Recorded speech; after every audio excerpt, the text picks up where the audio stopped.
The boy loved his parents deeply and was especially interested in his father's past dervish ventures. The father had known from the time of Marwan's birth that he was the son of whom the divine voice had spoken, and he patiently waited to see destiny unfold. Marwan would obey his parents and conscientiously carried out their words of advice. However, if he somehow happened to overlook their counsel, he would immediately seek their pardon, and unless they forgave him, he would not feel at ease. Wow. From his earliest years, every morning Marwan would approach his parents and reverently bow down to touch the feet of his mother, then his father in respect. Then, every night before retiring, he would do the same. Even when he rose earlier than his parents, he would approach their bed as they slept and touch their feet, never disturbing their slumbers. He considered this act of respect a sacred duty. Oh, such a sweetness.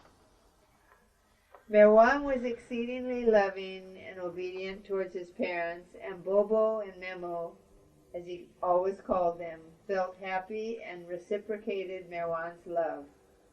In fact, they loved their Merag more than their other children and did not hide the fact. Wow, I love it. I should tell my mother about this. Shahryar especially loved Marwan profoundly, as his past mystical experiences had convinced him of the son's spiritual nature. At times, when acquaintances would approach Shahryar about, now they've changed the spelling of it, Shahryar about his son's future, he would declare, I believe my son is from God, so his future must lie with God. God will reveal my son's future. Of course, Shahryar's friends knew of his dervish past and would not rebuke him, though they may not have understood. Shireen did not think of Marwan's future in the same manner. Her thoughts were more normal, wanting for him a good profession, wife, and children. The youth's temperament was mild, yet straightforward. He would never deceive or lie to anyone. In cases where telling the truth injured the feelings of others, he would avoid speaking. Wow. He was not abrasive and would not deliberately insult anyone, even if provoked. His unique characteristic was that he always kept his suffering to himself, even with his parents. Imperceptibly, every action of Marwan's from his childhood echoed and re-echoed the notes of the divine song. The gait of his swift, graceful stride, like a deer's, was in itself a reverberating rhythm, an alluring dance of the spirit's quick tempo. As a child and youth, he echoed and amplified the song that was resounding in him through whatever he did. Marwan's companionship spread delight every moment, dispelling any sadness others felt. In the eyes of those who knew Marwan, he was called a good student, a good sportsman, a respectable son, a model child, an excellent singer, a high idealist, generous to the poor, compassionate to the downtrodden, a moralist, a purist, a lover of poetry, possessor of a gifted mind, a pragmatist, and above all, soft-hearted. He was admired by many, but the chief reason for each one's attraction, unbeknown to any except his father, was the reverberation of the divine sound of the song, which underscored everything this young Persian did. From his birth, Marwan was quite different from others. In the eyes of the world, he appeared normal, yet whoever met him felt a luminosity not of this world. Thus, how could he be regarded as being a normal person? Perfection was luminous in him, yet he himself was still unconscious of it. Merwan's closest friend was Bailey Jahangir Irani, whose older brother Homi took every opportunity to tease or harass Merwan. Consequently, Homi and Bailey would often fight, and like his brother, Bailey had a tempestuous nature. Sometimes in defense of his friendship with Merwan, Bailey injured others by word or deed. But if they complained to Merwan, Bailey was furious because he could not bear a word of reprimand from his best friend Merwan. Yet, if others criticized Bailey for his shortcomings, he did not pay heed to them. Bailey himself wondered why he should be so submissive to Merwan, more like a servant than a loyal friend. It bothered him, and occasionally he decided he would confront Merwan on this point, but no sooner did he stand before Merwan than his resolve would disappear. Merwan's mother did not like Bailey, thinking him to be a bad influence. She would scold Merwan, "That boy is no good. The sooner you give up his company, the better. Stop seeing him. I don't want him at this house." Merwan, in this instance, did not care what his mother said. He would patiently bear her abusive words. There came to be a daily exchange of words between mother and son, since Merwan and Bailey maintained their comradeship. As the argument over Bailey went on, Merwan was usually in trouble with his mother. Bailey himself was unaware of the situation until one day Jamshed told him privately about it. Although Merwan tolerated his mother's constant scolding, Bailey could not bear to see his best friend in disgrace with his mother. Bailey met with Merwan and expressed his intention to end their friendship, but Merwan was displeased and said, "If this is the reason for your breaking of our friendship, then you will be proving your own weakness by doing so. If you want to break our friendship, then go. I cannot stop you from what you think. But remember, we part as friends. I was your friend and shall always be your friend." Oh my God. I'll always be your friend. In the future, if the occasion arises for you to want to see me, if need be, I shall come and meet with you. Just send word through Jamshed or anyone else. Bailey replied, "It is your goodness to express such words, Merwan, but don't you understand why I have decided to sacrifice our friendship? Of course I understand that you are sacrificing yourself, but you have no idea what a sacrifice I am making by allowing you to break our friendship," replied Merwan. "You want to save me from the tongue lashings of my mother, but you do not care how deeply your words strike me. You have hurt me. You have broken our friendship." The two boys then made amends and kept their sworn friendship. It was arranged, however, that to keep peace at home they would meet secretly so as not to draw the notice of Merwan's mother's spies. She was something else, that Shireen, wasn't she? Yeah. She was. Especially Merwan's younger brother Jal. Oh, he was a squeal. He was a squeal. Was a tattletale. Oh, who was a tattletale. During this period, Merwan's family was residing behind Shahryar's tea shop. Since Bailey had to rise early to fetch milk for his mother, he would first secretly meet Merwan, then attend to his errands. At the crack of dawn, he would ride to Merwan's house and ring his bicycle bell. Hearing it, Merwan would immediately come out and they would converse quietly. Everyone in the household was asleep at this early hour, except Shahryar, who would be working to open the tea shop. However, Shahryar tolerated Bailey and did not comment about the boys' meetings.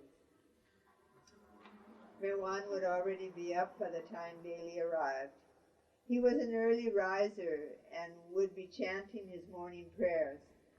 Bailey also was captivated by Merwan's beautiful voice, and he always made sure he was early so that he would be able to hear Merwan sing. Lynn, do you want to read Want that? to just read the end of... It's time. Can you just... Is it 9:30? Is it 9:30? I have to be Yeah. home before Okay, why don't we 10. just It's leave it at that? 9:30. We'll just Okay. remember the Yeah. page It's a 165. good. I just It want to start say off one. with one day. Yeah, Yeah. that'd be good. One Yeah. day. Look, it's capitalized like it's supposed to be Yeah, there. really. Yeah. But there's this It's beautiful quote by Bob, and it says, "The secret found in singing, the secret in singing is found between the vibrations in the singer's throat and the throb in the hearer's heart." Wow. So of course people were responding. The to secret Bob's of voice. singing is Found between the vibration in in the the singer's throat and the throb in the hearer's heart. Wow. That's Baba's words. I got it from Debbie Nordin. Wow. Yeah. Avtar Meher Meher Baba Baba ki ki jai. jai. Avtar Meher Baba ki jai. Avtar Meher Baba ki jai. Oh, Thank you. another great meeting. Look how the Jai rose is Baba. hanging its head in Tomorrow prayer. Jai Baba. It's June 19th, 1996. It's Wednesday night, and this is the Lord Meher meeting. And we're reading from Lord Meher by Bao Kalchuri. We're in volume 1, which covers the years 1894 to 1922. We're into the early years of Baba. And the title of the page, we're on 165, says Merwan's Head Wound. I'll start off reading, then we'll comment and go around. One day, the Parsi fire temple had a communal feast, and all the Zoroastrian boys were let out of school an hour early to participate. After the feast, there was still plenty of time before school resumed. Merwan and his friends started playing a rough game which had one player on the ground, the hunter, who had to tag one of the others atop the wall surrounding the temple or high in the trees in the compound. While the hunter pursued one of the boys, the others would leap down from the walls and trees, scrambling to the base, and in the course of the game, several of the boys got sprains and bruises. Merwan, of course, also played. He was seated on the edge of the wall with his feet dangling over the side. The hunter was chasing one of the other boys who escaped, and then bumped into Merwan from behind, knocking him to the ground. Merwan's head struck a stone, causing a deep 2-inch gash on his forehead. Merwan started crying and was rushed to a doctor, but none of the several doctors who tried to treat the gash was able to stop the bleeding. Although different physicians attended him day and night, the bleeding continued for 3 days. Oh my God. On the 3rd day, a physician applied one last remedy and warned Shiriyar, "Your son's condition is grave. If the bleeding continues, the boy must be moved to a hospital." Fortunately, the bleeding stopped after the 3rd night. The physician was surprised and told Shiriyar the next day, "Your son has been given a new lease on life. I did not want to tell you, but I was convinced he would not survive." Thereafter, Merwan suffered the pain of the head wound, and even though the bandage was removed, he continually complained of headaches and weakening sight. Shireen was afraid that he would gradually lose his eyesight, and she forbade him to read or write. Finally, after 3 months, the headaches went away, and fortunately, Merwan's vision returned to normal. One friend of Merwan's, who was also a student in the government school, was Kodu Irani. Kodu was a husky athlete who liked Merwan's companionship.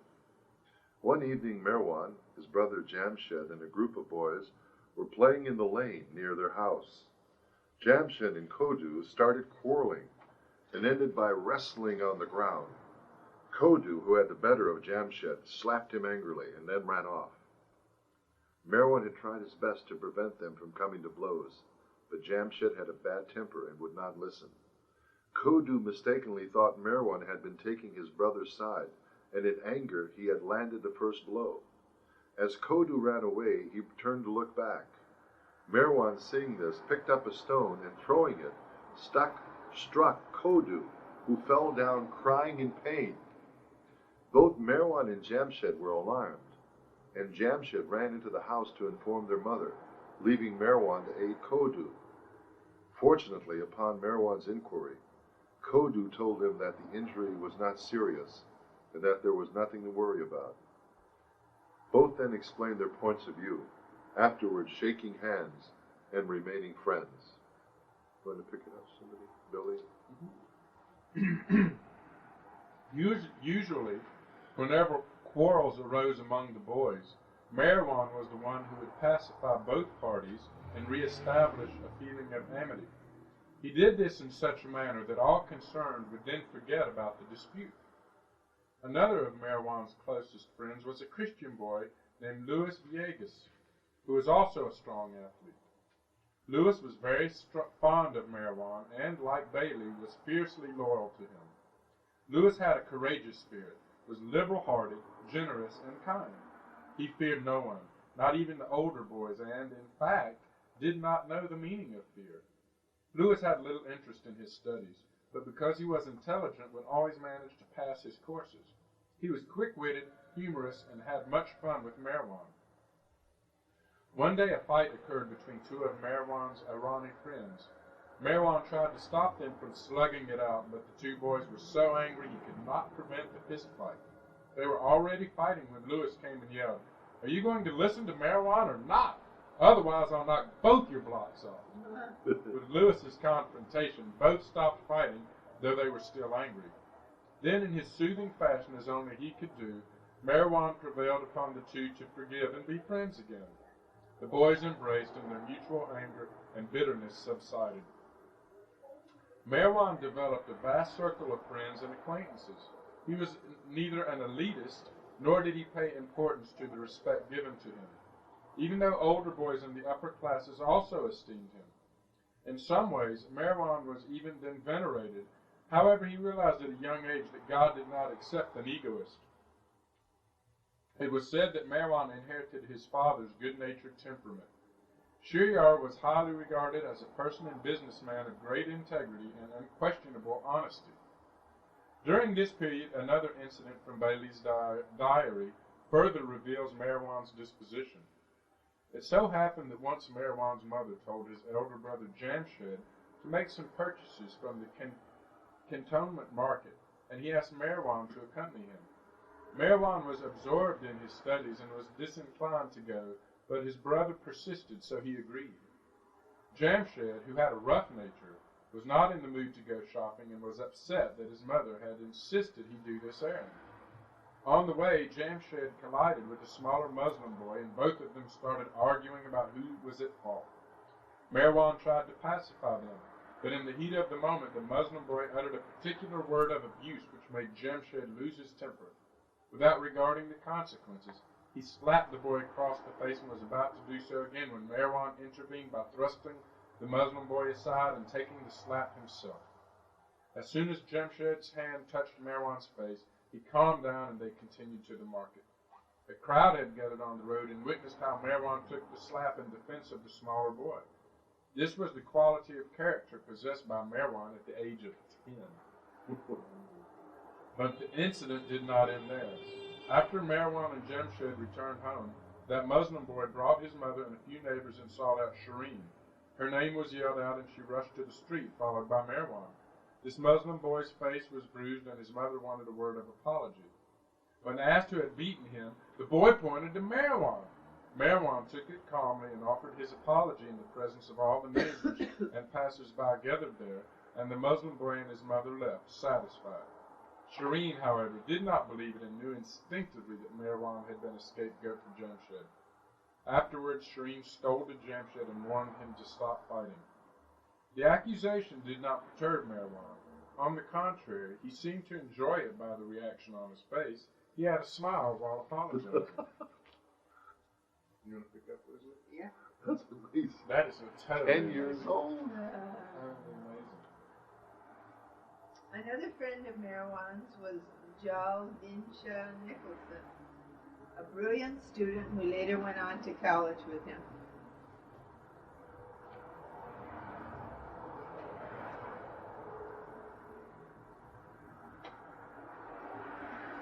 Footnote.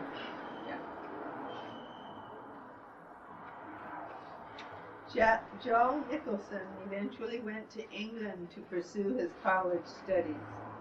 In England, he tragically died while still a young man. The boys had a high regard for each other. It was Joel who had accidentally knocked Merwan off the wall. When Merwan saw him after he had recovered, he shook Joel's hand and showed him the deep gash, indicating that he was not to blame for what had happened. After his accident, Merwan no longer played the game of the hunter and pursued sports instead. He successfully formed a field hockey team of his friends and classmates, of which he was the captain, with hopes that other teams would be formed and matches played. However, on the very first day, the hockey puck coincidentally hit by Joel Nicholson injured one of the boys on the leg, and he fell to the ground. Merwan himself took the injured player to be treated. This, however, was first and last day of the field hockey team. Nevertheless, Merwan was not discouraged and next formed a soccer team. He received financial support from a good friend whose father was a leading merchant. Soccer practice went well for some time, but one day the same fellow whose leg had been hurt was persuaded by Merwan to play the goalie, and during practice his finger was nearly broken by a kicked ball. Merwan took the fellow to a nearby doctor who treated the injury. Then he took the boy home and apologized to the boy's elder brother for persuading him to play. After this incident, the soccer team was also dissolved, and Merwan decided not to form any other teams. So even then, Baba had the habit of making things starting and dissolving. Yeah. He was resigned, though, and did not show any disappointment. He simply dropped the matter. In his youth, Merwan was in the habit of gazing at the stars and moon. Reminds me of your song, Billy. Sometimes for hours late into the night. At times his friends would join him, but he would become so absorbed that he would seemingly lose himself, neither replying to their questions nor sharing in their conversation. Late night and early morning were the best opportunities for Bailey to be with Merwan, since, as mentioned previously, Shireen did not like him. Bailey would sit outside with Merwan and ask him what he saw in the sky. Merwan would sometimes reply, "I saw the court of Emperor Jamshid." Other times he replied, "I saw the peacock throne." Once he said, "I saw the formlessness of God in form." After these comments he would laugh, and Bailey would be annoyed with his replies, thinking Merwan was joking. Merwan would often speak to Bailey of spirits and ghosts. He seemed to have a fascination with the dead. He told Bailey, "Not all spirits are evil. Some are in fact quite good.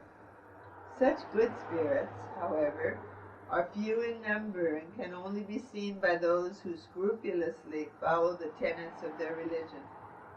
Only the pious see these spirits." Merwan also described Shahryar's experiences to his friend. "When my father was a boy, he was a caretaker of the Tower of Silence in his hometown in Iran. Bobo told me he used to see many spirits while he guarded the dead. Their presence was a common sight to my father, and he was not at all afraid of them, and was never harmed by them. He told me that in their spirit form, the good ones looked just like humans, and the bad ones looked like humans also, but with their feet reversed. Their heels are in front of their legs with the toes at the back. Eric Nadel has seen by the Samadhi that kind of a ghost with their feet out Wow, backwards. that's a bad ghost. Yeah. But they're probably drawn and they want to be released, you know. Bobo is Baba's father, by the way. His mother was called Memo. Yeah. Let me see if that's for our meeting. Somebody keeps calling. It could be calling our meeting. Okay, we'll hold it. Go ahead, keep reading. No.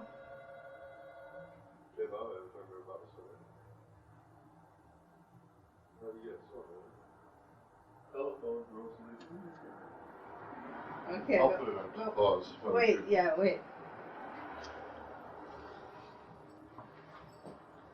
And they say, "Oh, how could he be God?" You know, how can somebody be God who comes into the world? And there was only one God. It was Jesus Christ. So I temper my talks about Baba. I just figure let them see my life. Yeah. They see that, hey, I'm a person that tries to be this or that. Maybe they'll start thinking, why does Fred act that way? Well, Phyllis invited this Catholic woman to meet Baba, and very devout Catholic. She says, "Oh no, I can't think of coming." And she says, "But why? What if Baba is Christ in human form?" Is what Phyllis said. And the woman says, "Even if he were, I wouldn't want to meet him." For some people, they just it's overwhelming. Well, it's almost like what I was saying over dinner was the fact people hate to break old habits, traditions, and even dogma, religious connections. You telling me that my family traditions of Presbyterian or Christianity has got to be thrown by the wayside for no way. It's no, it's part of me. It's me. I would never refute that. Well, and Baba even said you didn't have to give up your religion. Remember, Elizabeth was active in the Presbyterian it's so Catholic. This path is so Catholic. Yeah. For me, it's like the same as Catholic, only experiencing the love that Christ has come again.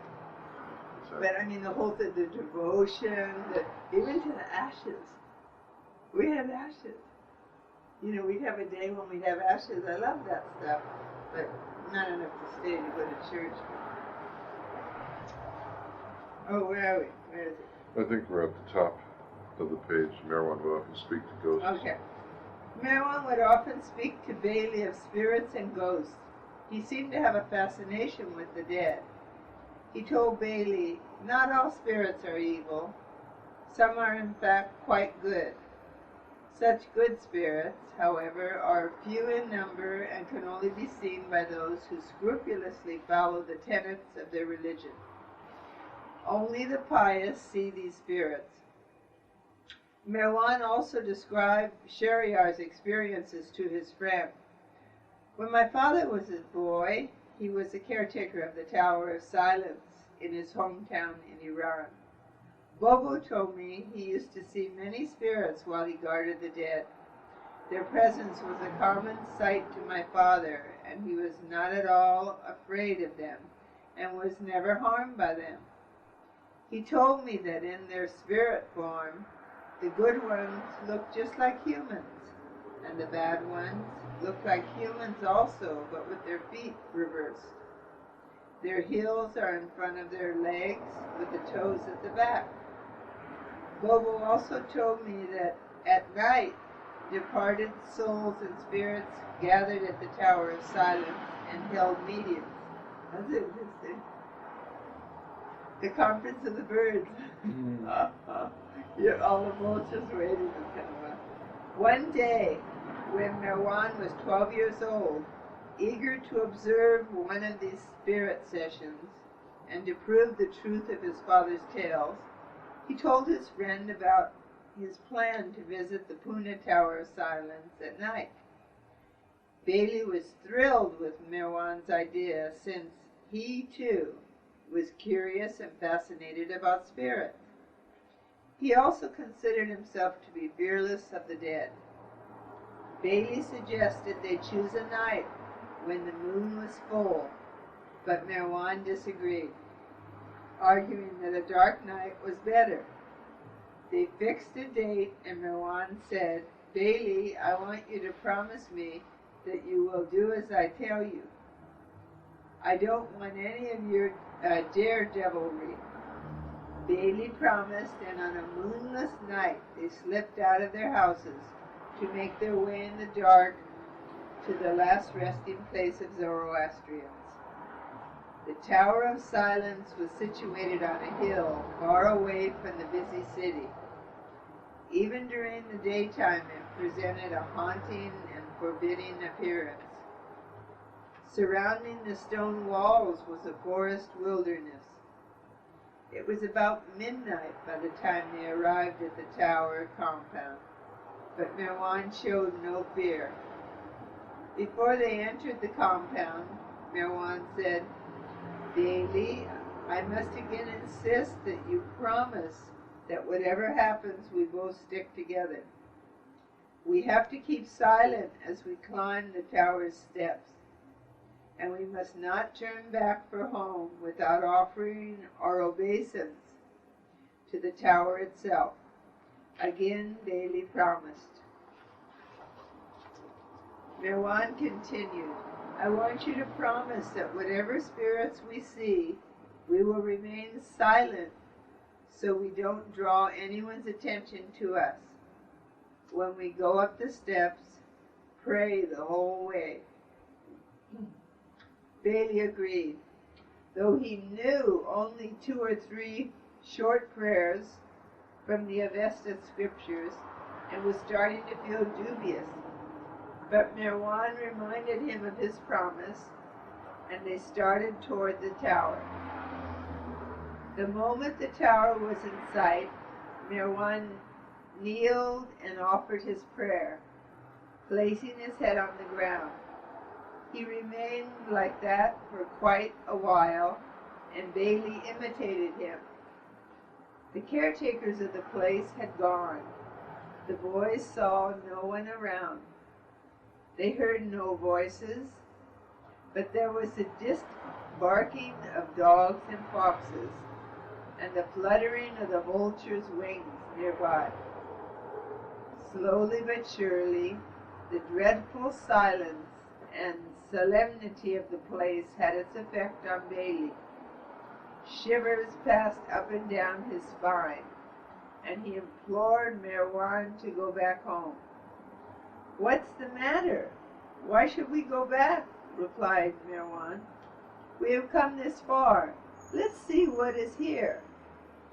But I am beginning to feel that perhaps this was not such a good idea." Bailey's voice quivered. Merwan was annoyed and replied, "Be a man. Come, I will lead. Stay very near me. There is nothing here to be afraid of." They walked farther and came to the door of the tower, through which the corpses were taken. No one except the Zoroastrian priests were allowed to enter. Again Merwan bent low and offered his obeisance. Bailey did the same, but upon rising, he was frightened out of his wits when he saw a thin, tall, aged-looking spirit, dressed in white, with a flowing white beard. The spirit stretched out both his hands as if warning them to stop. Bailey was so terror-stricken that he shut his eyes tightly and started perspiring, feeling his knees weakening. Seeing Merwan proceeding toward the door, he could not contain his fear any longer and loudly cried out, "Merwan! Merwan!" hoping to stop him. But as if led by some force, Merwan kept walking.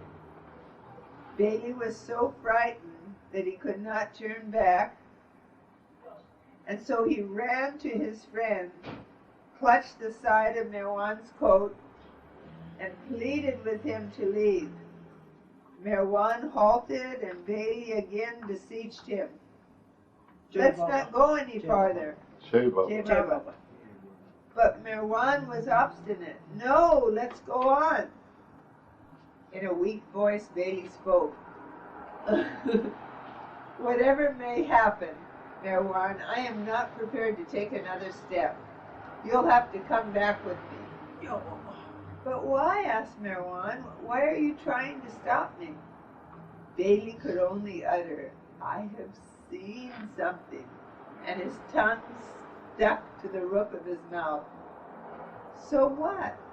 That is why we've come here, retorted Merwan. If you are afraid of seeing things, stop now. I'll go on alone. Bailey burst out. If anything happens to you, I cannot be held responsible by your parents. My parents have not put me in your care, retorted Merwan. Plus, they don't know I have come here with you. So how could they hold you responsible? Don't worry, go. Even if I die, fend for yourself. Bailey pleaded, Merwan, my dear friend, have pity. You can come again any time you like. Don't be so stubborn. Come back next time alone. But for my sake, please, please, let's get out of here.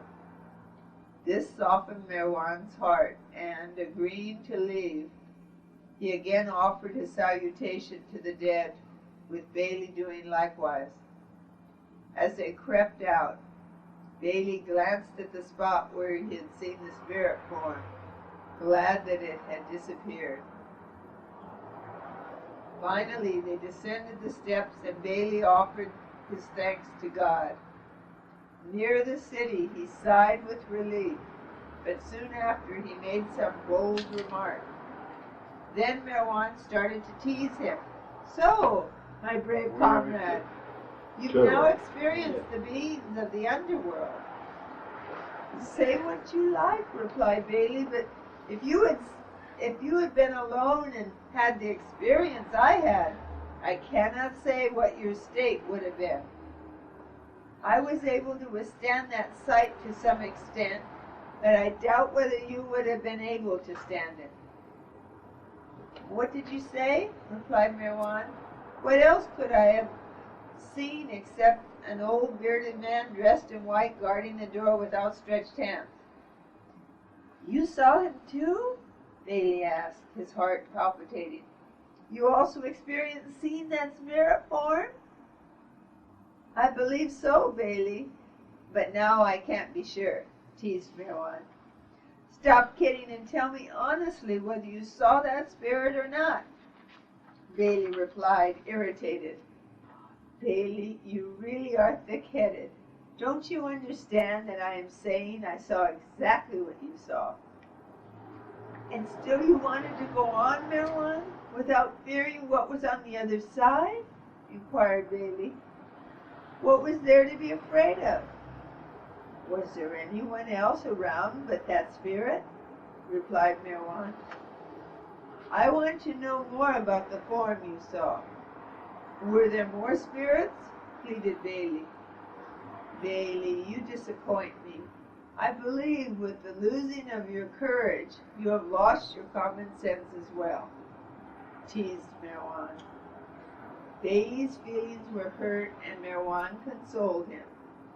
My friend, had I felt the least bit frightened, would I have agreed to go there in complete darkness? If I was afraid, then why did I bind you with those promises? I also would have tried to turn back like you. Believe me, I didn't go there to die. Bailey felt better and asked, all right, but tell me, how long did you really see the form? It was there only for a few seconds and then faded away, replied Merwan. Bailey asked again, did you keep on gazing at the old man, or did you look away? I had no reason to turn my eyes. I kept looking at him until he disappeared, replied Merwan. Bailey persisted to satisfy his curiosity. But suppose if you had gone through that door and the form again appeared, Would you have been able to stand it? Of course. Why not? Replied Meherwan. It was not an evil spirit. He was a pious spirit, which I could see by his appearance. He was not there to harm us, so what was there to fear? I told you before that my father explained that such spirits do no harm, but on the contrary, they protect. My father told me it is therefore necessary to meet such spirits to gain their favor. What favor? Asked Bailey. To pass into their world, replied Meherwan. This convinced Bailey of the courageousness of his friend, and he expressed his respect. Later he requested, Meherwan, please do not tell our friends that I got scared. I will lose face. Meherwan replied, all right, as long as you are straightforward with me, I won't tell. A nearby clock struck 2 as the boys parted company. They had spent about 3 hours wandering in the night. Although this was Bailey's first and last visit to the tower at night, he later found out that Meherwan had been a frequent visitor there before this incident. Here you want to let Gus. Yeah. Okay. What was the story? Gus, you want to take over? Was What? it good? Want to start reading? You want to You read? want me to read? Where? Where should I start? Right there, as it was drawn, huh? As it was drawn by some strange force, Meherwan would often go to the Tower of Silence from about 10 until midnight. After the experience with Bailey, he continued to go there alone to sit for several hours. It is said that he saw many other good and pious spirits, thus gathering experiences similar to his father's. Meherwan had always been drawn to solitary places and derived such profound peace from these hours alone that at times he would joyously sing to himself. Meherwan's uncle, Faradun, was a guiltless man, innocent as a child. And Meherwan loved him dearly. During his school vacation, Meherwan would usually go to Larnaca to stay with his uncle and maternal aunt, Dola, and his brother Jamshed. Dola and Faradun. Okay, be quiet. You're making me up over here. Further, only a successful restaurant in the town. He was noticed that every time Meherwan visited a god-intoxicated person, Must Allah, a saint, Wali Allah, would come to the restaurant. The ragged Must would stay seated outside while the neat-appearing Wali would enter. Both advanced souls were venerated by the townspeople and both lived on the outskirts of the town, some leaving their spiritual seats.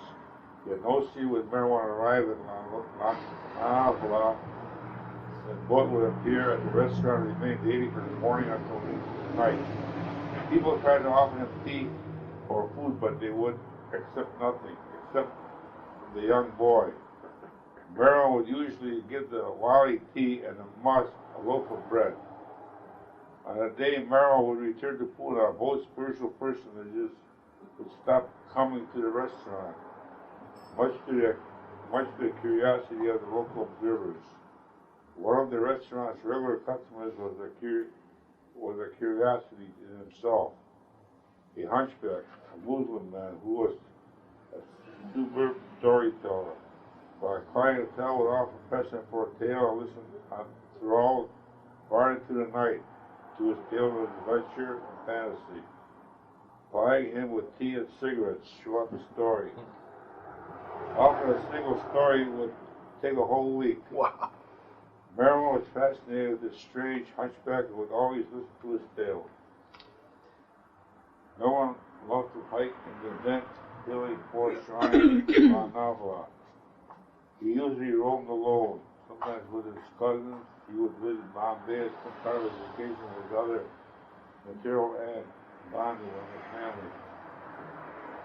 Ronald's family managed several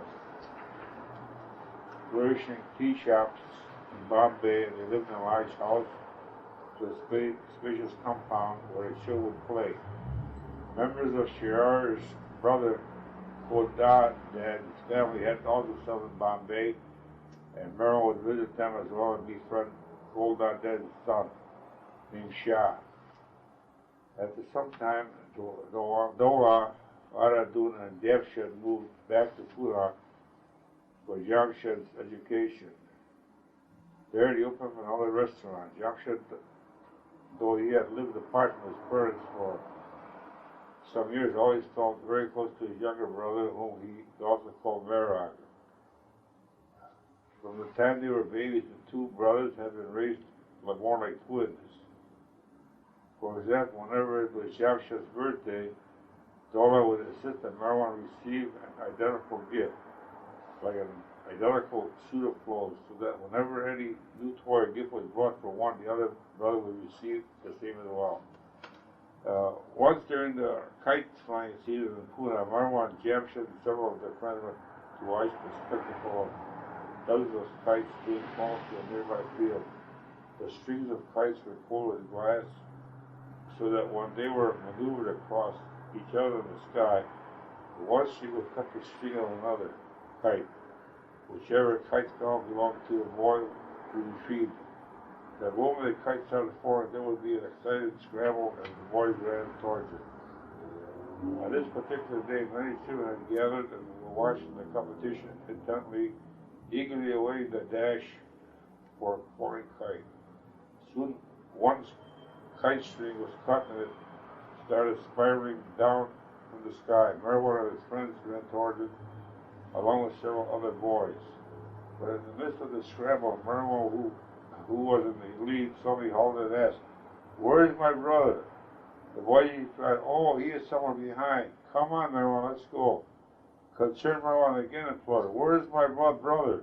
But Jamshed was nowhere to be seen in the wide field. Merwan pleaded, "We must go back and find my brother." The others agreed and began to retrace their steps. While they had been running, Jamshed had stumbled into an open sewer and was clinging to the edge. But he was so frightened he would not even shout for help. When Merwan and his friends found Jamshed, they were able to pull him out of the hole. Fortunately, they were just in time, as the municipality was just about to release a torrent of water through the sewer, and Jamshed would have drowned. The sewage spoiled Jamshed's clothing, and he arrived home foul smelling and soaking wet. Upon seeing him, Shireen scolded him sharply. Jamshed started crying, which made Shireen even more upset with him. She made Jamshed stay outside and refused to permit him into the house in his filthy condition. During dinner time, Merwan cleaned his hands for his brother, then conspicuously went outside with several buckets of water and washed Jamshed and his clothing. Although Jamshed and Merwan loved each other, the two, like most brothers, would also fight. Jamshed had hot-tempered and erratic by nature. Merwan was not aggressive and very seldom expressed anger. Two boys frequently disagreed, and at times Merwan would even accept the punishment for his older brother's mischief. Jamshed has been pampered and spoiled by Dola's but did not, not act for it. Jamshed had the wicked tongue as where the boy was controlling everything. Merwan would not say a word, but would ignore him. Merwan is a difference in the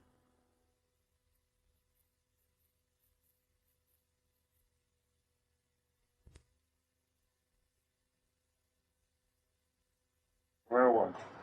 While brothers Jal was similar to Jamshed in temperament, both Jamshed and Merwan knew that Jal was his mother's spy, and he avoided trouble when he was around. Okay, Gus, I'll take the money. On January 4th, 1909, Merwan began attending the all-boys Roman Catholic St. Vincent's High School, commemorated after the French saint Vincent de Paul, who did much work with poor people. At that time, St. Vincent's was considered the best high school in Pune.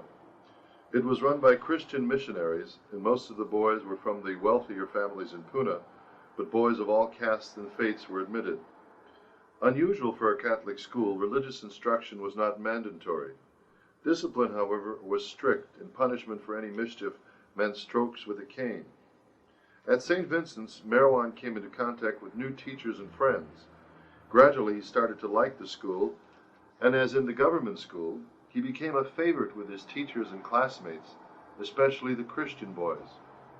The principal, a German priest named Wilhelm Winhausen, noticed something unusual or extraordinary about the boy's personality. Father Wilhelm had a great affection for Merwan, which stirred envy in some of the other students. The gym coach also took a special liking to Merwan and gave the boy personal training in the gymnasium. Though Merwan was neither tall nor muscular, he was agile and a swift runner. His reflexes were exceptionally quick.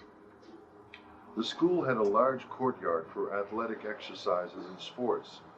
Merwan excelled in long-distance running, high jumping, and other sports in which he also won prizes. But his favorite game throughout his life was cricket. It was at St. Vincent's that Merwan joined the school's cricket team and became an excellent wicket-keeper. He amazed the spectators by deftly catching the ball and throwing the player out, and he set many school records which remain to this day. Once a cricket match was arranged between the strong team of the New English School and St. Vincent's. The New English School was considered the favorite, since the team had won the trophy shield for many years in a row.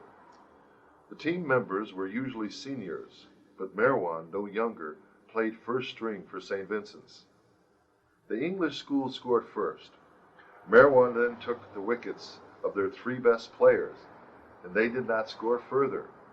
St. Vincent's team was making a poor showing, and their chances of winning looked dim. Then Merwan was up, and remained batting until he hit the ball flying for the winning stroke, and St. Vincent's won the trophy shield. The home spectators were overjoyed with the victory, and the principal, teachers, students, and parents flocked to congratulate Merwan on his splendid play. When photographs were taken of the winning team with the trophy shield, all the boys insisted that Merwan sit beside it. At St. Vincent's, Merwan ranked high in almost all his subjects. He was at the top of his class in Persian, which he loved.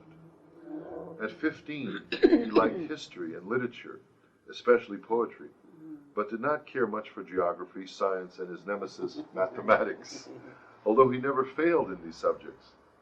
One remarkable characteristic about the boy was that he possessed such a sharp memory and would never forget any particular fact about a subject he either heard or read about. In fact, Merwan was considered to be so intelligent that some thought he cheated during his exams. No one grasped that the boy's memory stored every fact, and that it was easy for him to recall facts during his exams. One priest who thought he was cheating caned him, but afterward admitted, "There is something different about you, Merwan, something special. Forgive me for having beaten you." "What is there to forgive?" replied Merwan. "It is all right. It was a mistake. It is forgotten and forgiven." And there's photographs here of Merwan with his classmates. And there's the winning cricket team. Look at the shield. And there's Merwan sitting in front. Is that nice to see that? Hello, yeah. Those gentlemen and those young men look really, really smart in their jackets and blazers. Well, he really does stand out in these photos. Doesn't he? Yeah, he really does. We got a cricket bat we bought just like that, and we took it home from India. Gigi bought it up in Srinagar. Merwan had a deep passion for poetry and would ask his father to read the Divan of Hafiz to him. The boy would remember whatever poem Shahryar read. Merwan never actually read the poetry Hafiz himself, but only heard what was read to him in the original Persian by his father. Yet he was able to memorize the poems and quote Hafiz to the very end of his life, Amazing. Meherwan also knew by memory the songs of the Hindu perfect masters Tukaram and Ramdas, as well as the entire Bhagavad Gita and Ramayana, even though he had not read them, but only heard them recited. Meherwan was also fond of quoting the master of the whirling dervishes, Jalal al-Din Rumi, whom he had never read his works either. Meherwan mainly read books about various religions and spirituality. He did not like romantic love stories or novels and never read any.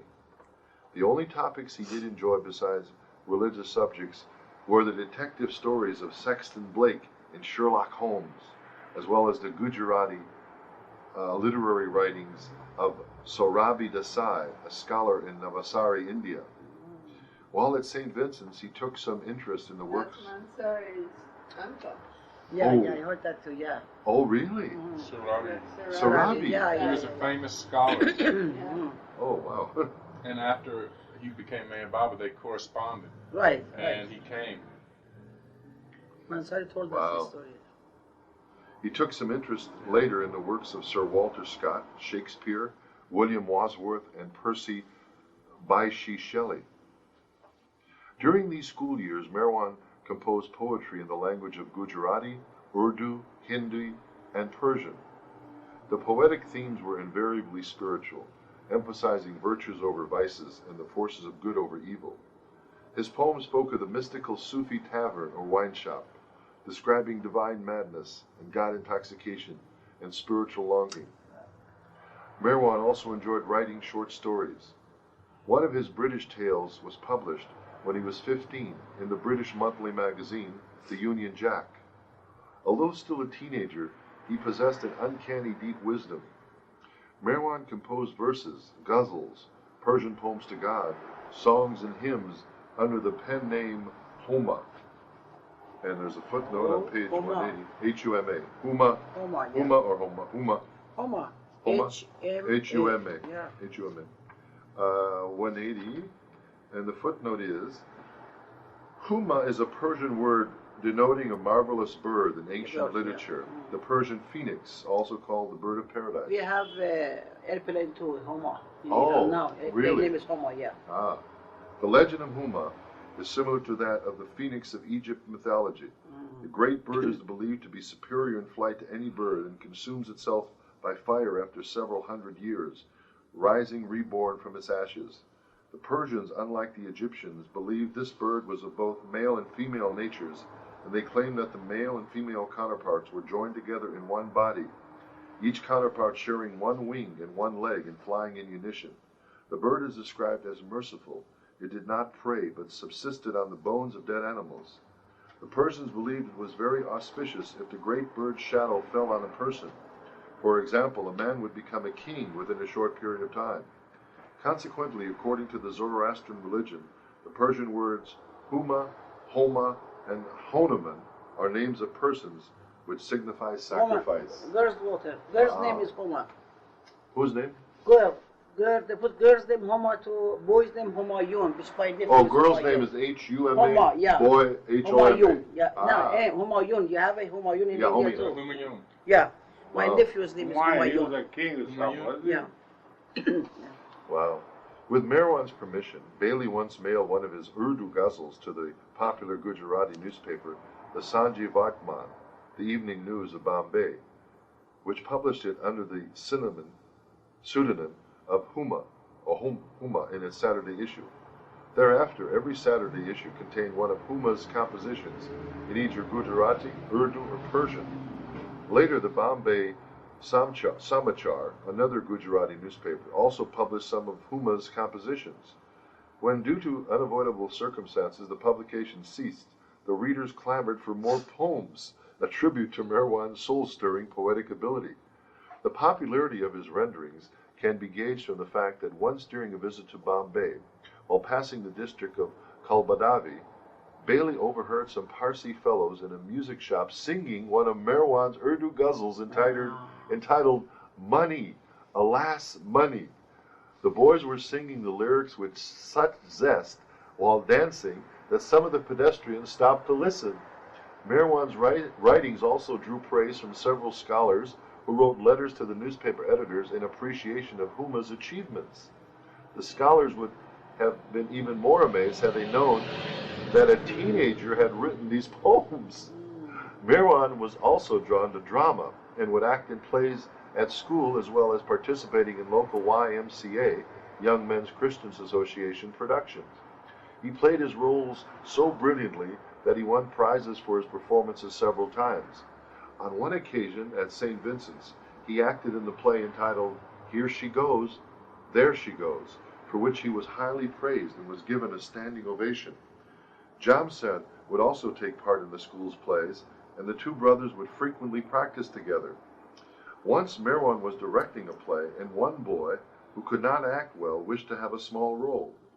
Though most of the cast did not want him in the play, they accepted him because the boy's father was Dinshaw Meherwan Irani, an important man in the local Zoroastrian community. As Meherwan pointed out, they had to let the boy have a part because they needed the father's support for the play to be well received. Thus the boy was given a bit part. He was to come out on the stage with a dagger in his hand, raise it above him, and cry in Gujarati, "Oh, oh, the spirit of my father!" On opening night, the play started well until the boy's turn came. He was so nervous that when he came out on the stage, the dagger was shaking in his hand, and he was not where he was supposed to be. When he lifted the dagger and cried out, "Oh, oh," the poor boy was unable to recite the rest of the line. Jamshed was in charge of raising and lowering the curtain. Meherwan signaled to bring it down, and it was quickly lowered.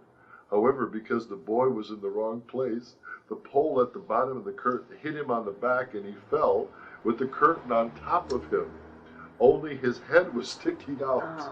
The boy started shouting for help, and Jamshed panicked, starting to pull the boy's legs, but he could not budge him because the curtain was too heavy.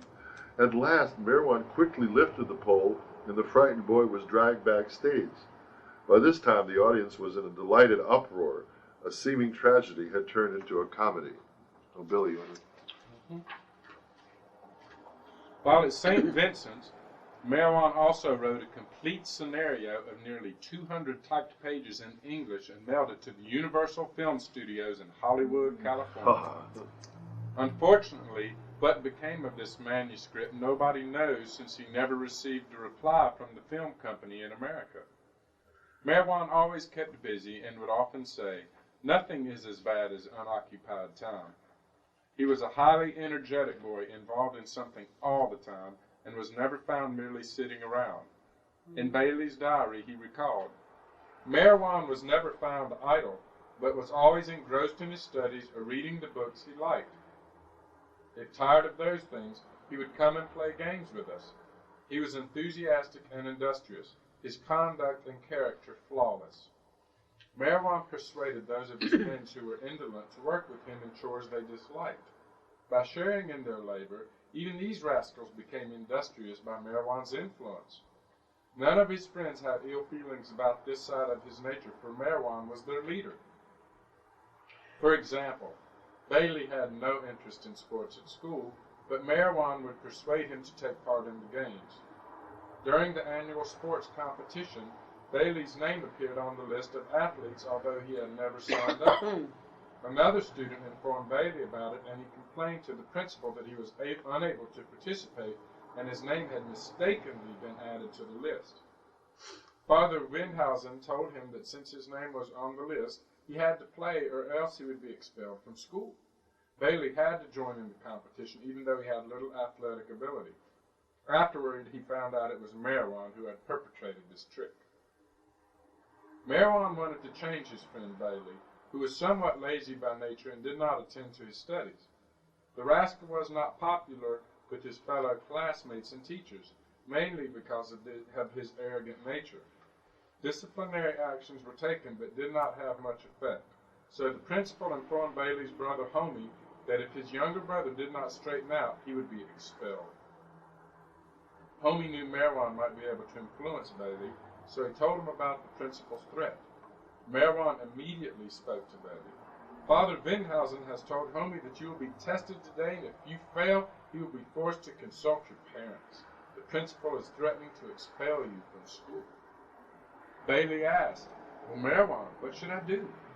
Meherwan replied, "You must memorize some of the poetry on which you will be tested after the noon recess." Bailey promised to do so. Without going home for lunch, he studied the poems in a quiet area of the school. He did not really care about having to leave the school, but he did not wish to leave Meherwan's company. He memorized what was required to pass the exam, and Father Windhausen even praised him to his elder brother Homie. Bailey's teacher and classmates, who knew of his slothful nature, were amazed he had passed. Bailey was allowed to stay at St. Vincent's and attributed it all to Meherwan's advice. Meherwan was writing poems frequently, and he wanted, from among all his friends, for Bailey to become a poet also. Meherwan would write the first line, asking Bailey to rhyme the second line, and Bailey would painstakingly try his best. Occasionally, the two friends would try composing a ghazal, going to a quiet, solitary place, like the neighborhood shrine of a Muslim saint, to the Parbati Hill about 3 miles southwest of the city, where they worked together in solitude. Meherwan had a natural aptitude for writing poetry. Bailey, on the other hand, was not thus inspired, and it was a strain for him to try and write. Occasionally, Meherwan would ask Bailey to compose an entire poem by himself within a fixed time. Bailey would do his best, and when it was completed, Meherwan would examine it, pointing out the errors and correcting them. During this period, living in Pune was a well-known European astrologer named Mr. Brown, who was an acquaintance of Shiryar's. Mr. Brown persuaded Shiryar to allow him to predict his son's future, as he had been impressed with Meherwan for a long time and wanted very much to take a closer look at the boy's astrological chart. Meherwan did not believe in such occult sciences, but on his father's insistence, when he was 15, he and Shiryar visited Mr. Brown one day. The man was also an adept palmist and wanted to read Meherwan's palm first before doing an astrological chart. He scanned the boy's palm intently and became confounded.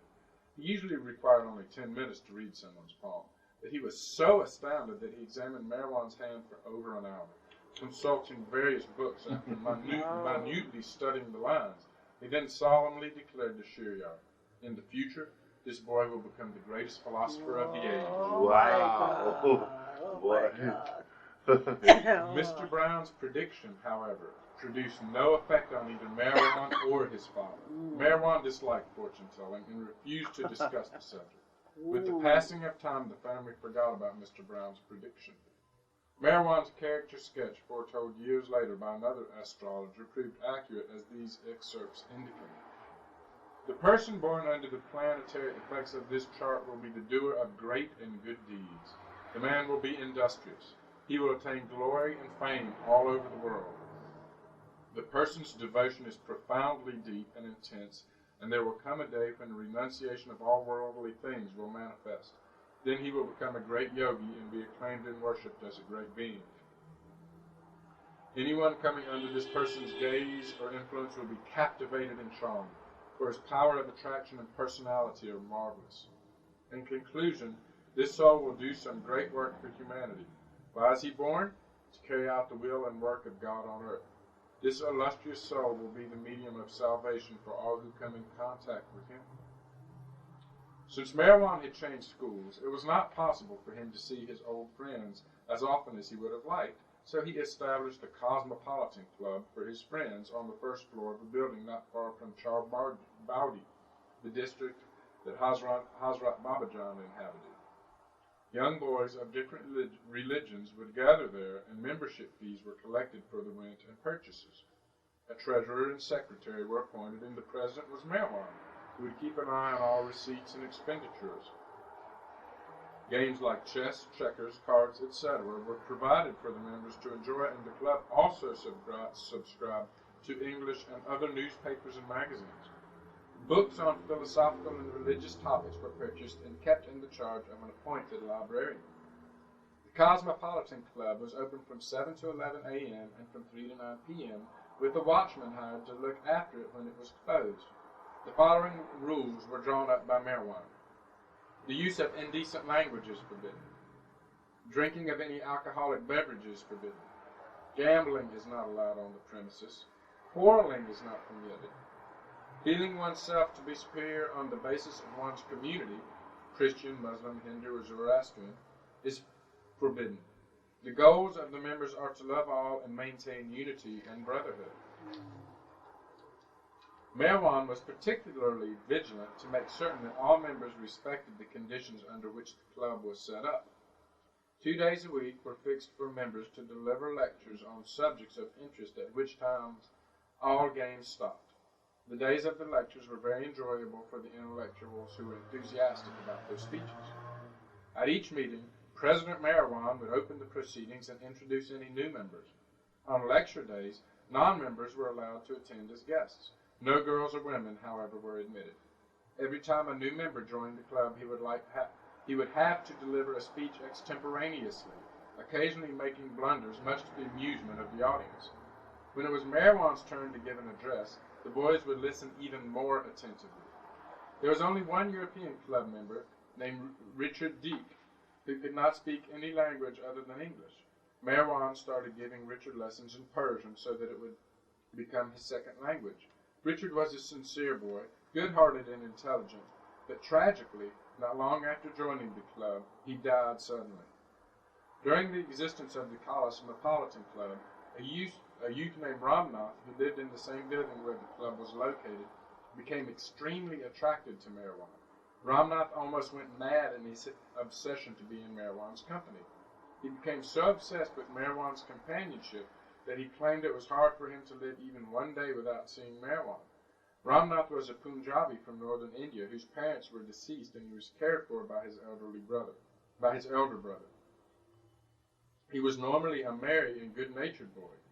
Just to be able to see Meherwan every day, Ramnath became a member of the club, and a close friendship was formed between the two teenagers. Ramnath was the first Buddhist in the club. He was devoutly religious and well-read in Buddhism and other religions. He was always repeating, Buddha, Buddha, Buddha, in remembrance of God. With firm faith, the youth tried his best to follow Lord Buddha's precepts. Meherwan and Ramnath became loyal companions and would go off to a secluded spot to meditate on God together. The two boys particularly liked going to the burning ghats, the Hindu crematory grounds, where they would sit repeating different names of God. The two boys usually went to meditate at night and sometimes stayed as late as 10 o'clock at the ghats, exchanging their views on God, religion, and spirituality.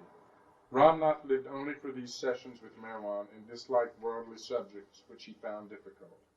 One day Ramnath showed Meherwan a new book he had on the life of Gautama the Buddha entitled Buddha Bhagwan, Lord Buddha.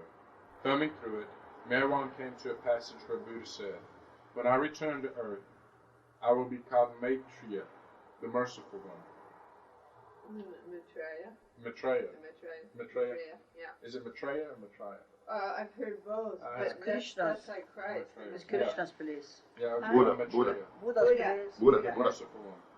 Instantly, Meherwan felt that he was this very same merciful one to which the passage referred. He looked at Buddha's picture and felt within, I am the Buddha. But he asked himself, am I really the Buddha? And his inner voice assured him, yes, Meherwan, you are. Wow. Seated, watching the burning corpses one night, Meherwan told Ramnath, my friend, since you are so interested in Buddhism, why don't you go to Rangoon where you can learn more? Ramnath always took Meherwan's advice to heart, and so he traveled all the way to Rangoon in Burma alone after, although he was only 16. Wow. Falling critically ill in Burma, Ramnath returned to Pune and was admitted to Sassoon Hospital, where Meherwan would visit him every day.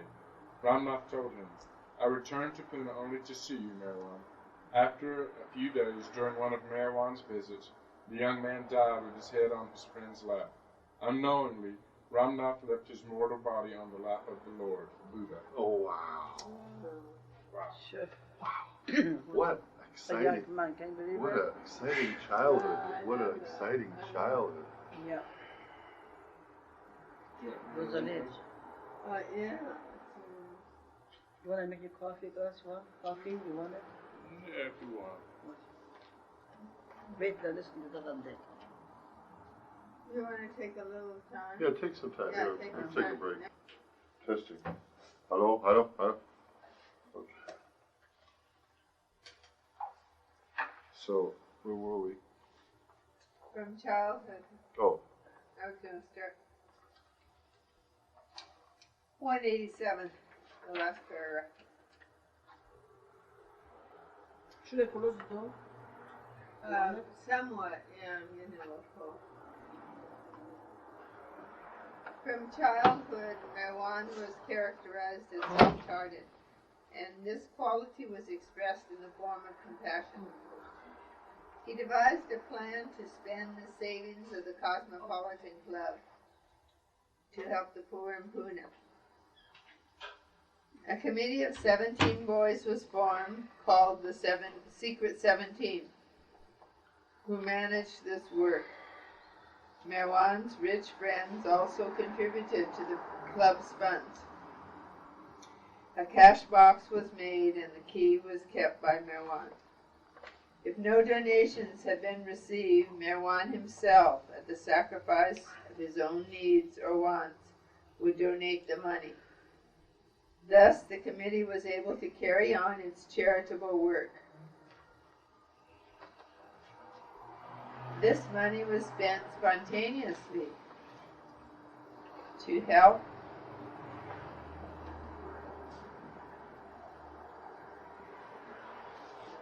some poor family or disabled person, and occasionally to take a destitute, sick person to the hospital. When donations were low as a means to increase the funds for their work, Merwan sometimes gambled. That was the answer to the trivia. He usually wagered a small amount on the horse races at the turf club in Pune. He likes it now. He laughs too. Sometimes he would win a long shot, and all his winnings were deposited in the cash box. Merwan had no interest in gambling or horse racing, but did it only with a purely philanthropic motive. Another incident illustrates Merwan's uncommon kindness and mercy as a youth. One morning, he and Bailey were passing through Sachapir Street in the camp area. Merwan was on important errand, and both were in a hurry when Merwan's eyes fell on a derelict lying by the roadside, groaning. Most boys would have hurried on their way even more quickly, but not Merwan, who stopped to inquire about the man's identity, under whose treatment he was, and what complaints he had, and so on.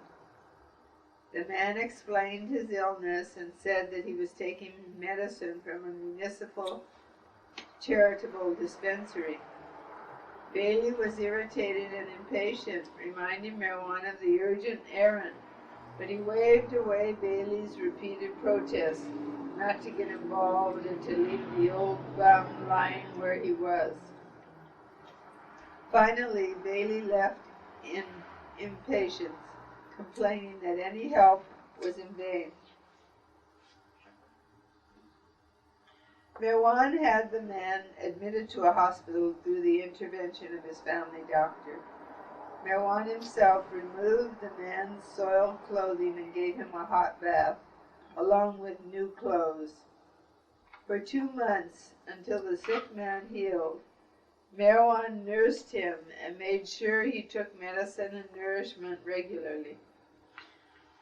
When the doctor pronounced him cured and permitted him to leave the hospital, Merwan helped him find a decent place to live, to stay, and work, thereafter visiting him occasionally. Once the Secret 17 committee voted that whenever the balance fell below a certain amount, they would wager half of it at the horse races, and the other half next time if they did not win. Merwan voted against this plan, but it passed by a large majority, and he could not prevent its implementation, since he had organized the gambling idea. Since he had originated the gambling idea. Their charitable work had been successful for some time, until one day, when the committee found themselves with very little money remaining. Only 5 of the members could contribute anything, and all turned to Merwan for advice. All 17 boys went to the horse races together, where Merwan bet the entire balance. Every rupee was lost. Oh. He came out smiling, although he had lost every race. But this was the last time Merwan went to the horse races to gamble. Good. And the work of helping the poor in this way also came to an end. When Merwan was 16, he had to resign as president of the Cosmopolitan Club. Since he had to prepare for his matriculation examination, he had to concentrate on his studies, and considering his other activities, it was not possible for him to continue as president. He had been the life of the club, and it was sad for the other boys to see him depart. Soon after, the club disbanded because the other original members also went on to higher studies or entered business after they graduated from St. Vincent's. Though the Cosmopolitan Club lasted only a few years, through it Merwan laid a foundation of idealism and selfless service among its members. In December 1911, Merwan passed the matriculation exam given by Bombay University. He then joined the freshman class of Deccan College in Pune for higher studies in inter-science.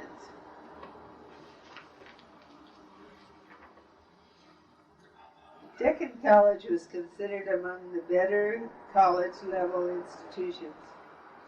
It also had a boat club with excellent facilities for sports, and its students formed an integrated student body taken from different religions and communities in the area. In college, Merwan soon gathered a circle of close friends and again became a favorite of his classmates and professors. All admired the striking young man's leadership qualities. As a college student, Merwan was exceptionally bright and would often participate in sports, cricket again being his favorite. He also became a member of the college boat club, and with his close friends he would row along the Mulamuta River some evenings, spending many pleasant hours in this manner. I wonder what that means, Mulamuta. Mullah is called clergyman. In Iran they call it mullah. The clergyman, Clergyman, mullah. like a Khomeini is mullah. They wear turbans. White turban, yeah. White Black turban is different. White turban is mullah. Like He knows- Khomeini, he was a. No, he was not mullah. He was black turban. Oh yeah, well, his assistants were white, right? Yeah, assistants are white. While at Deccan College, Merwan formed a dramatic troupe which rehearsed at his Uncle Rustam's and Aunt Piroj's house on Sachapur Street. The group staged 2 or 3 public performances at a local theater with the proceeds donated to charity. Merwan and his friends would sometimes attend kirtan performances, Hindu songs with narration about God or the gurus and saints. Gaj Maharaj was a Hindu saint of the 6th plane, who in his youth wandered in India living off alms. He was later known as a perfect saint because not only did he teach the love of God, but also performed selfless service by managing a leper colony in Pandapar, India. Once Merwan heard the great saint perform a kirtan in Pune.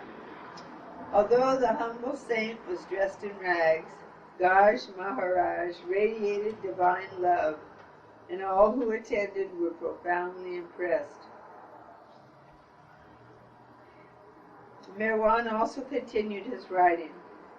When time permitted, he would compose poems on religious themes, but he would also write humorous satirical poems to amuse his friends, which they liked and would sing aloud. In fact, Merwan's college classmates and friends used to refer to him as the poet, sometimes calling him the ideal poet or the flower and doll poet, which denoted a person who is experienced in what he writes, is capable of dealing with a variety of subjects or themes, and could wield his pen in composing either long or short poems. Merwan was also referred to as a born poet who could rhyme effortlessly in 3 languages, Gujarati, Urdu, and Persian, on the most difficult and diverse subjects and themes. Often, for the sheer enjoyment of it, he would spontaneously compose a rhyme on any subject suggested by his friends.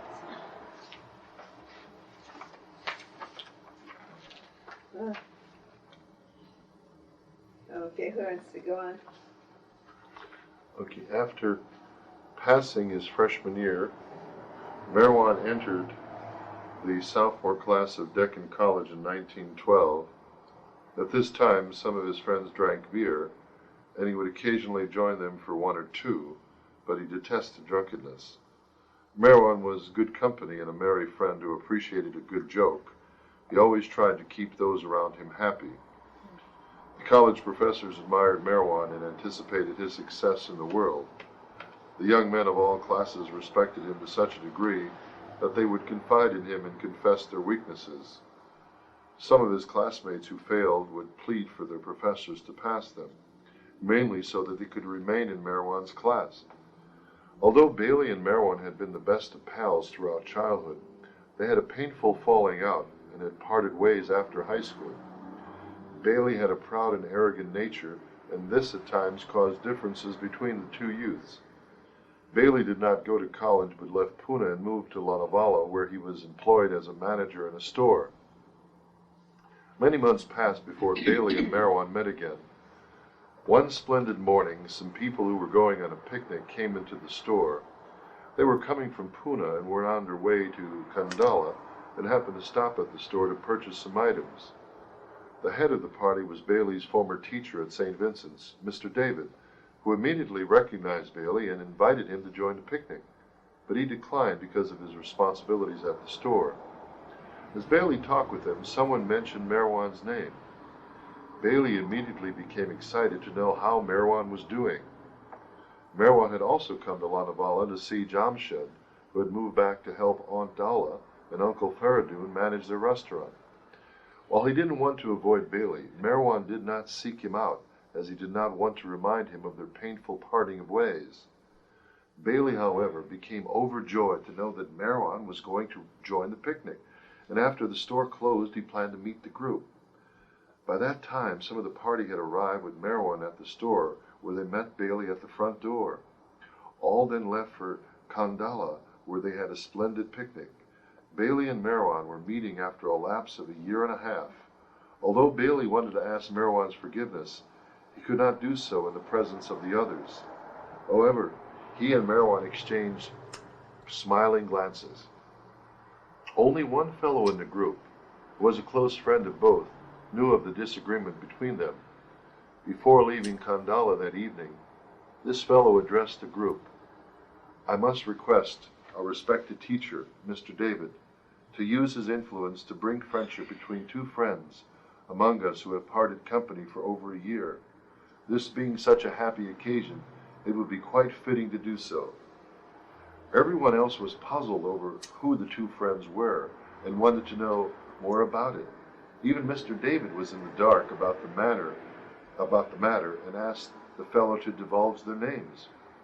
Bailey was embarrassed and confused, but Mr. David, after a close look at both young men, exclaimed, "Merwan does not need to be swayed or need the use of influence.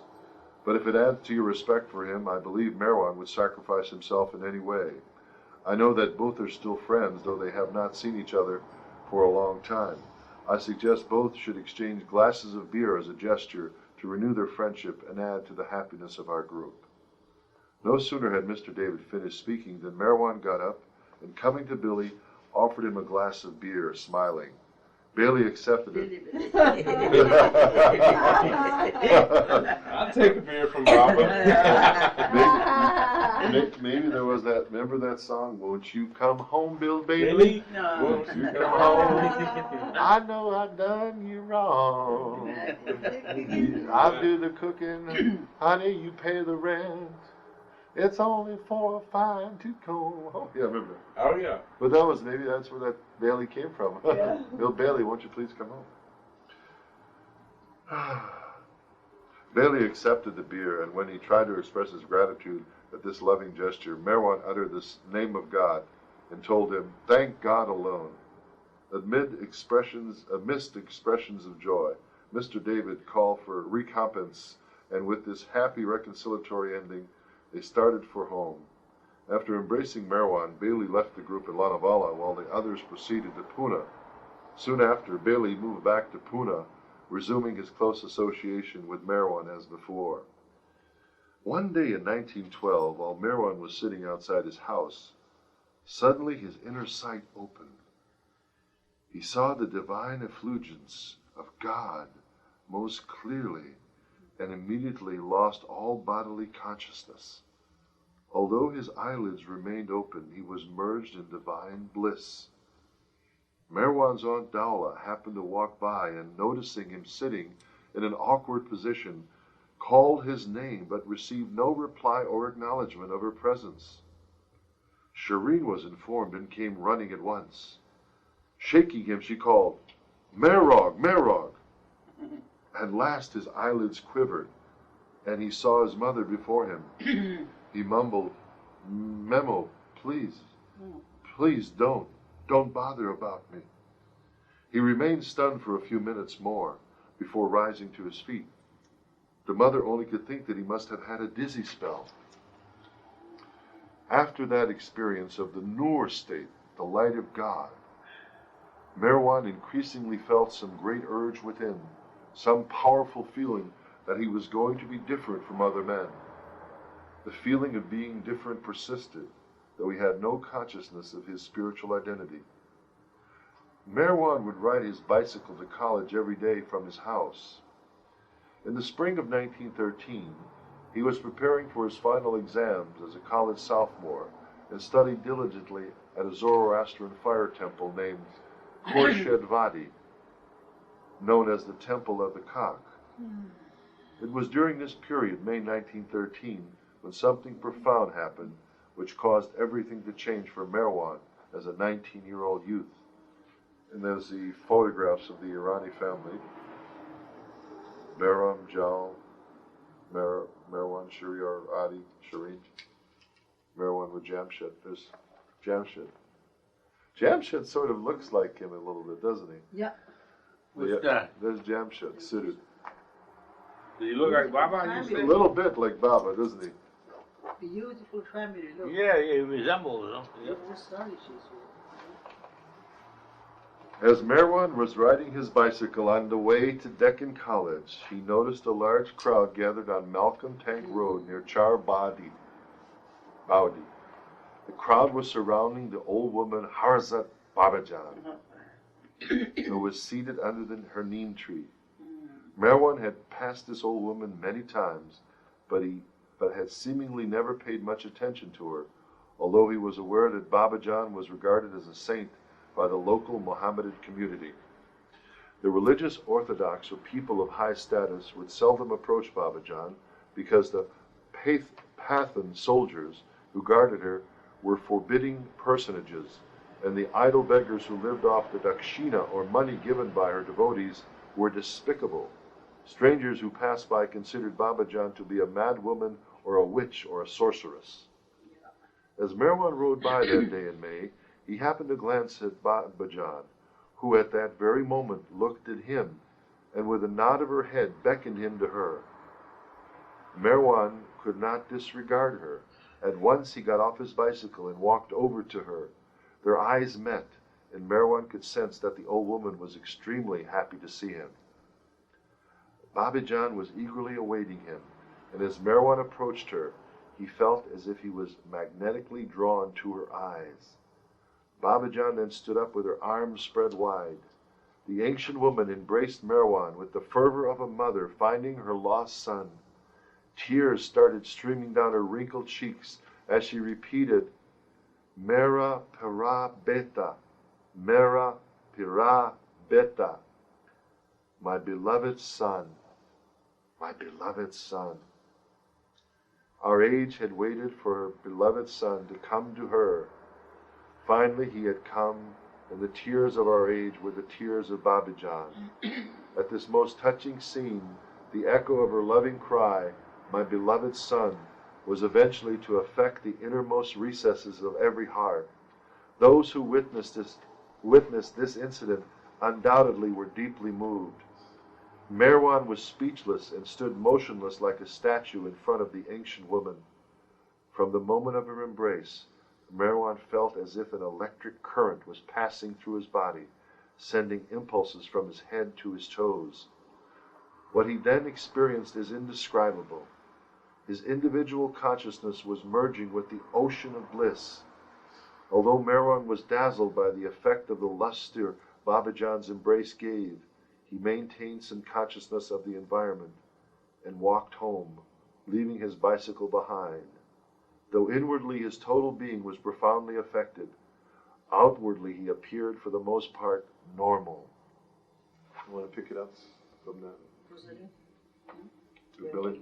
Gradually, however, the young man lost interest in all his studies and was also indifferent to participating in sports or games.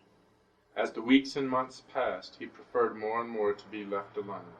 Marwan was no longer enthusiastic about anything in life. In every aspect in which he had excelled, he became a failure.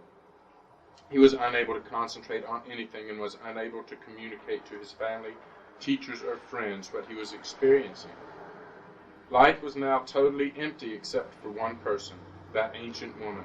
The only thing Marwan did regularly for the next 7 months was to visit Babajan from that day in May onward. Every evening, for hours, he would sit by the old woman's side, sometimes very late into the night. The atmosphere surrounding Babajan made it difficult to believe that she was a holy woman. The ancient woman was surrounded by ruffians, the Pathan soldiers, her bodyguards, parasitical beggars, and even thieves who would not hesitate to steal whatever a devotee placed as a gift before her. Some say love is blind, but love sees beyond good and evil, and it was the inner link of divine love which had been established between Marwan and Babajan. Thus every evening without fail Marwan would go to Babajan. He did not care about the slanderous remarks of people who shook their heads with venomously backbited. Such a good boy was Marwan, the son of religious and respectable parents, that he should visit the haunt of that witch is a sin. His good name and admirable character were slandered, but he did not care, for with that one embrace from Babajan, the merging of Marwan's life and divinity began. The world had nothing to offer him, and the world was becoming nothing to him. When Babajan and Marwan would sit together under her tree, they seldom spoke. One night during January 1914, as Marwan was about to leave, he kissed Babajan's hand. He in turn held his face in her hands.